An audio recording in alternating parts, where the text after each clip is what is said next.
I'm pleased to welcome back Geoff Murray from Oliver Wyman. One of the valuable products Geoff spearheads is an analysis of pilot hiring and supply needed by the airlines. RAA has addressed the pilot shortage and the effects on airlines, and tracking pilot hiring is critical to our industry. So we're sure that Geoff's material will really resonate today, and we are thrilled that this is the first venue that Geoff has chosen to share his updated pilot shortage forecast. Geoff's a partner at Oliver Wyman. He has more than 18 years of transportation consulting experience. Please join me in welcoming Geoff Murray.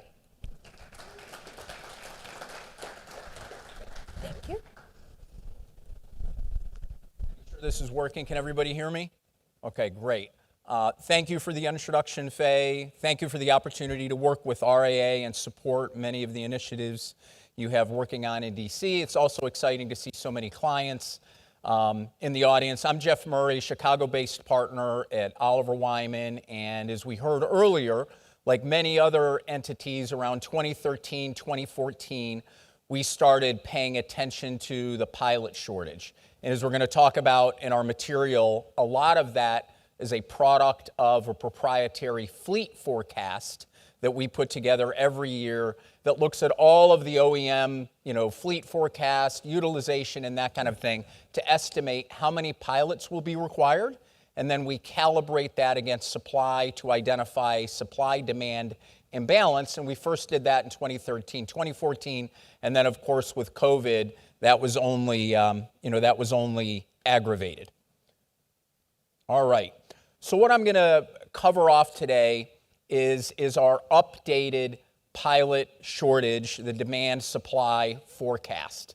And we calibrate that every 6 months.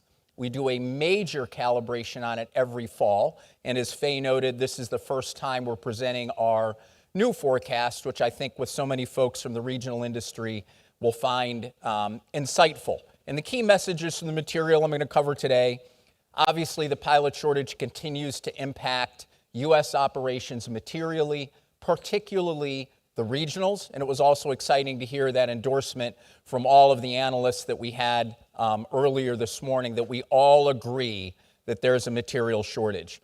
Post-pandemic ATP license issuances are robust. And I know a lot of folks, including ALPA, mentioning that word, and others are paying particularly close attention to that.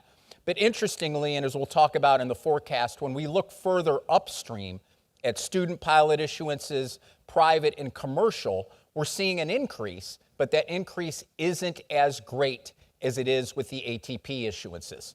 So that's material because that gives you an upstream indication of what the shortage is going to look like 2 or 3 years from now. Third, the shortage has led to a material decrease in regional operations. We see that in our fleet forecast. We're going to talk about it in a few minutes. And the fourth point is new ATP issuances, period, are critical to solving the shortage. And as we'll talk about, that's going to require sponsorship and potentially some evolution in the regulatory environment and even the financing environment. So we'll hit on all those key points. So first of all, what gives us the right to talk about the pilot shortage? Oliver Wyman's a general management consulting firm. We do a lot of work in flight operations. We work in training centers around efficiency. We work in recruitment. We work in deployment. And in fact, within the walls of OW, we have 10 ATP pilots. So it's a space that we know well. We're fluent in the operations, and we're critical, curious thinkers when it comes time to thinking about supply and demand. That insight, that experience has manifested itself in regular press mentions in the Journal, CNN, and that kind of thing. So our material is qualified, it's rigorous, and it's reconciled against regulatory data. And that's important because we're not just providing an Oliver Wyman perspective, it's an Oliver Wyman perspective rooted in data. And we're going to talk specifically about that. So what data do we use to build the forecast? So we rely on 2 sets of data. The first one is demand data, and as I mentioned, we have a proprietary fleet forecast. We take all of the OEM forecasts, and we also calibrate that data based on the work that we're doing with the major and regional airlines. So we always say, okay, what kind of utilization are we expecting? What deliveries are we expecting? So we have our own forecast. And then what we do is we use that forecast by region to estimate how many pilots will be needed to fly that schedule. And as presumably everybody in the room knows, each geography has different regulatory requirements, particularly with respect to crew rest, and we calibrate that data by region. So in North America, on flights greater than 6 hours, you've got 3 crew, but in Europe, it's 8 hours. All of that is compensated for in the data, and what that data tells us when we look at the fleet data and the utilization data is how many pilots will be required to fly an operation. And we do that by region. So in North America, we capture both Canada and the US and Mexico. In Europe, it's Western Europe, Asia, Latin America, but we do it for all of the main regions, and the region that we're going to cover today is the US region. But in our published data and the data on our website and our reports that you'll read, that is more global in nature. The second item that we pay very close attention to is the FAA and other regulatory data associated with certificate issuances.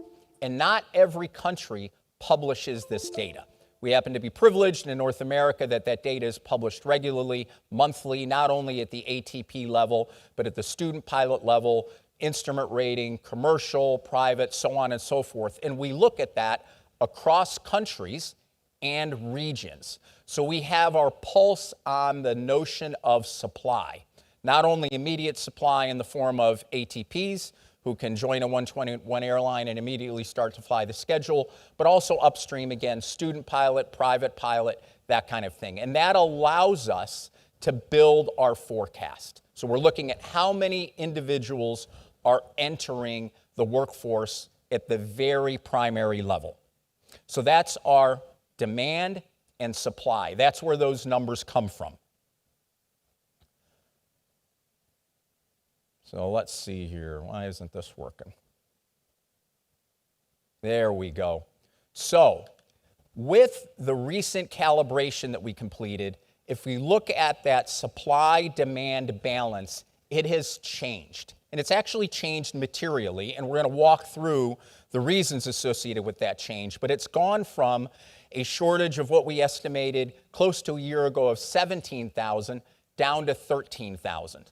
Okay, so what that means is the shortage is still there, but the shortage is less than it was when we last forecast it. And the reasons for that are frankly fairly simple.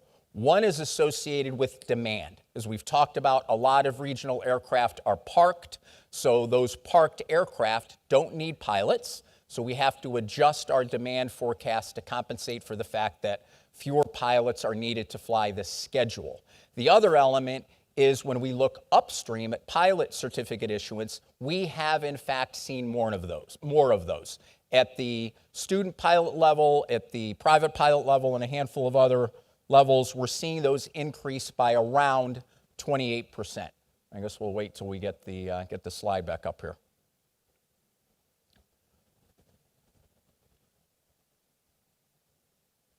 We're making progress. Oh, back one more. Oh, forward. Oh, where did that slide go? It was the most important one and the one that we were just on. So I'll continue to talk about those numbers. So if we look at demand and supply, what we've seen is the demand number come down modestly and the supply number increase modestly. So the net is a decrease in the shortage. What is really important, and important to this audience, is if we look at the fleet that existed for the regional airlines prior to the pandemic, so think January 2020, and all of those aircraft were flying, the shortage would be exacerbated by an additional 6,000 pilots. Okay, so that is really important because we've seen this decrease in regional flying. That decrease in regional flying is associated with a decrease in regional demand for pilots. And what that translates into relative to pre-COVID levels is an additional 6,000 pilots. So you could also think about this shortage as being 19,000 pilots if the regional industry was back where it was at the beginning of 2020. Does everybody understand that? It's a really important element of our forecast.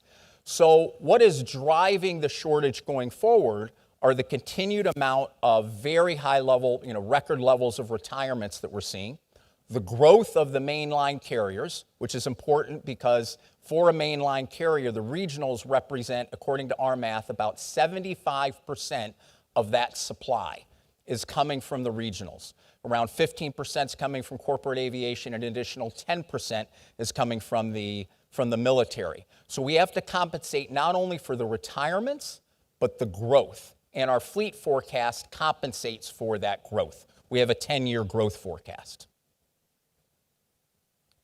So what's driving that difference? So our earlier forecast was 17,286. We're now at 13,305.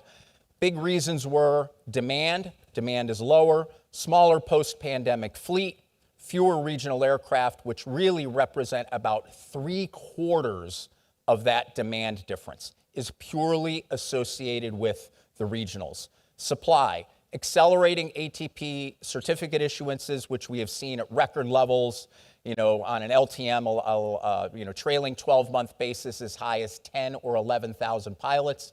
But again, moving further upstream, looking at student pilot, private, commercial, those are only up anywhere from 18 to 28%. And that's obviously the feedstock for the ATPs. Another really interesting point is we have seen enrollment at the majority of the flight schools up dramatically.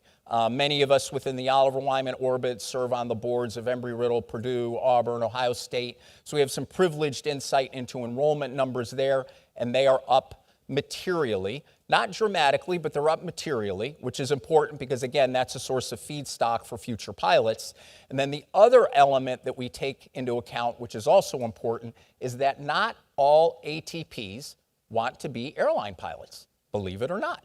So many of them will elect to go in corporate aviation, and if we look at the current regulatory environment, corporate aviation, as we talked a little bit when we were talking about 135 operations, actually favors those pilots who don't have 1,500 hours.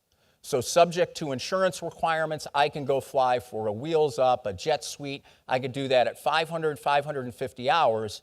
And in fact, what's happening is many of those pilots are getting exposed to that commercial aviation environment early.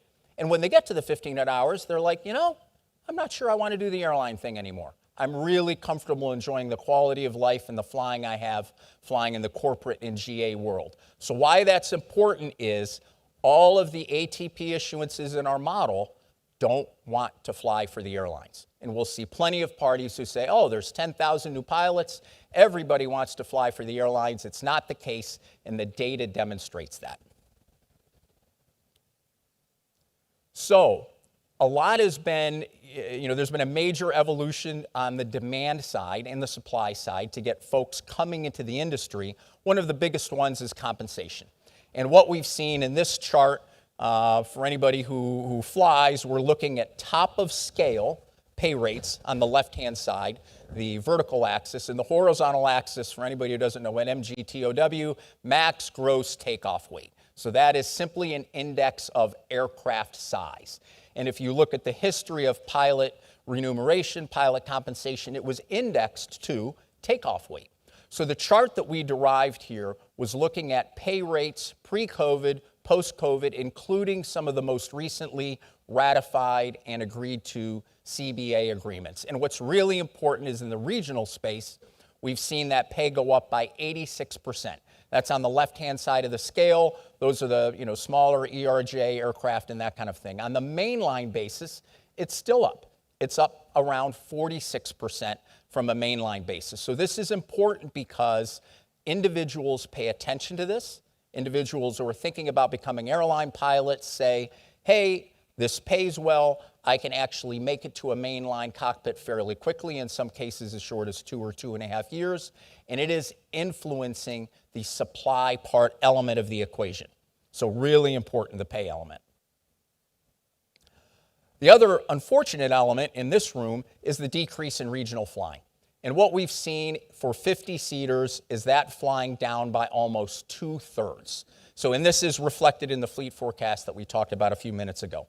If we look at regional flying in general, it's at about 2/3 of where it was pre-COVID.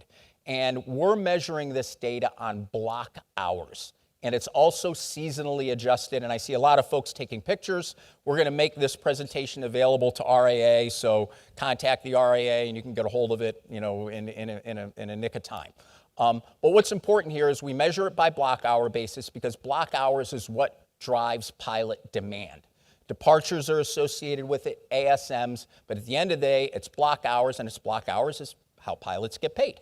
So we looked at block hours across different aircraft types, including narrow body. And as a lot of folks mentioned earlier this morning, we're not quite where we were pre-COVID on the narrow body side, but we're still down by 1/3 on the regional side. So if this flying came back to where it was pre-COVID, we'd have an additional shortage of 6,000 pilots. Again, a really important element of the material we're covering. So, expanding demand, finding new pilots is absolutely critical for the industry. Over the next 10 years, we're looking at around 45,000 mainline retirements, and 75% of the individuals who are going to take those seats are going to be coming from the regionals.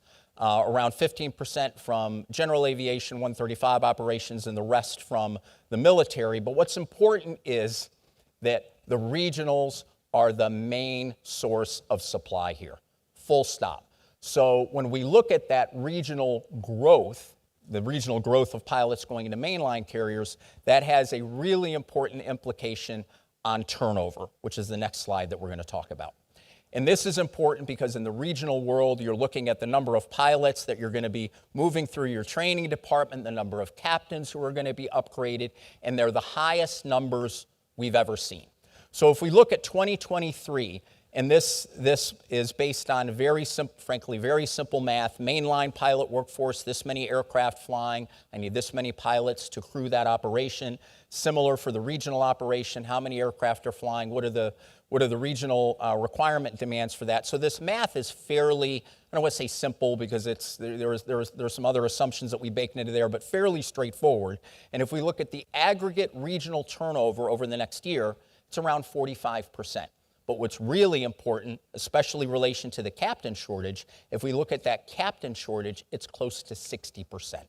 And anecdotal data demonstrates that, hey, a lot of the captains are getting hired into the main line. We're seeing more FOs get hired into the main line.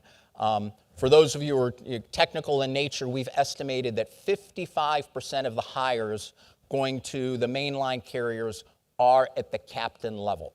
45% at the first officer level, 55% at the captain level, and that's based on some of the work that we've done with the mainline carriers. The other important dimension here is if we look at supply, we estimate that the regional sector is going to get smaller.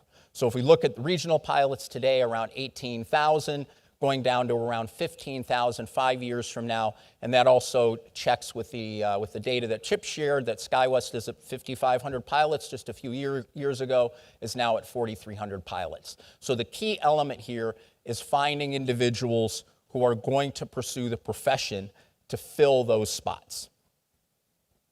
So how do we view that? We view that through sponsorship programs such as the Lift Academy, the Aviate Academy, but the key to this will be sponsorship, almost ab initio style, Western Europe, Asia, where a pilot is identified very earlier in their career. We're actually talking earlier about potentially middle school, not even high school, but middle school, identifying a student, ensuring that they have the aptitude, the resilience, and the interest to get through training, very much like a lot of the Western airlines do, KLM, Lufthansa. I mean, we're all familiar with them. They have very well-established sponsorship programs that allow that student to get through their student or private, to earn a CFI, to start making some money, flying an aircraft. But that is the key. And this will likely require some legislative changes here. What's interesting is there are anecdotes in our midst of academies that exist like this. Perhaps the most obvious one is the Merchant Marine Academy, where a student is identified, sponsored, goes through school, and after school goes to work for a commercial entity. So our feeling is, our perspective is that there are a set of solutions that exist already, but they just don't exist in the aviation space. So, summary messages, I'm trying to move fairly quick here. North America, particularly the US, very hard hit, the hardest hit by the pilot shortage, material impact, particularly on the regionals. Already an issue in several regions of the world. Here is most acute, but most importantly, we do see that shortage manifesting itself across the globe in just the next 2 years. The reason that's important is that pilots can move. So we saw it 5-10 years ago with so many pilots in North America flying in the Mideast, and so many pilots from Australia flying in the Mideast. So we fully expect to see that again, with pilots moving around the globe, basically chasing a dollar, chasing a quality of life. In the US, regional growth may be restricted by simply the draw from the mainline carriers. It's material, it's large, and there's not an end in sight. And ensuring a robust talent pipeline is going to require changes around sponsorship, financing, regulatory environment, and other changes. So that's our revised forecast. It's a pleasure to share it with you, and I guess we'll take any questions if there are any, but thank you very much.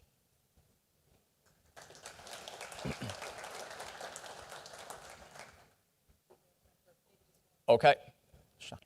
Yep.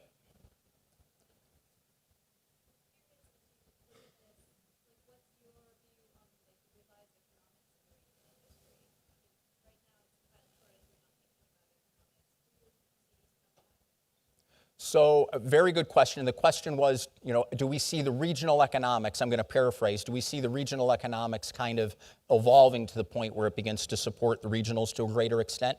And the short answer is yes, we do. And the reason we see that is a lot of the municipalities, the cities that are losing service, and you probably know this better than anybody, actually tended to be some of the higher yield destinations connecting over mainline hubs historically.